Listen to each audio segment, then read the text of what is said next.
Plus de la moitié des populations africaines n'ont pas d'électricité, soit plus de la moitié de la population du continent. 80% n'ont pas d'énergie de cuisson propre. Avec ces objectifs durables promettant l'énergie pour tous d'ici 2030, l'accès à l'électricité est la plus grande préoccupation de l'Afrique. En Afrique, nous parlons d'accès et de transition juste, et nous parlons d'apport d'accès.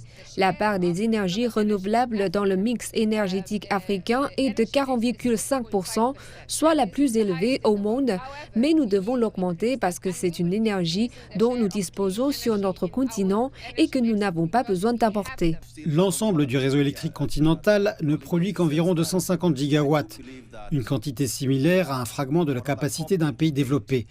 L'année dernière, lors de la COP27, l'Afrique a publié une déclaration commune pour une transition énergétique juste et équitable. Elle s'y tient toujours lors de la COP28. Cette déclaration fixe l'objectif de doubler la capacité de ces réseaux électriques d'ici 2030, puis de quintupler cette nouvelle capacité de 500 gigawatts pour répondre aux aspirations africaines en matière de développement. Si nous devons vraiment réaliser une grande différence dans ce domaine, il s'agit d'investir 500 milliards d'ici à 2030 et environ 2000 milliards d'ici à 2050.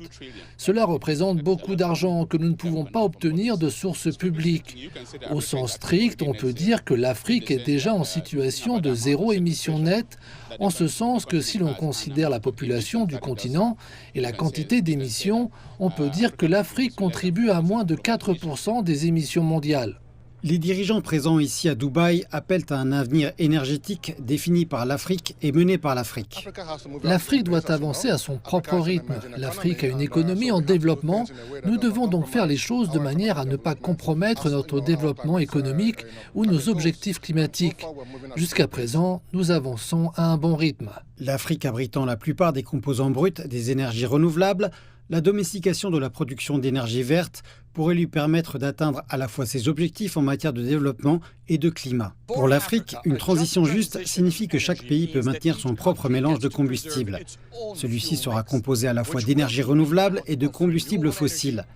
Si de nombreux pays se sont engagés à éliminer progressivement les combustibles fossiles, ils le feront à leur propre rythme.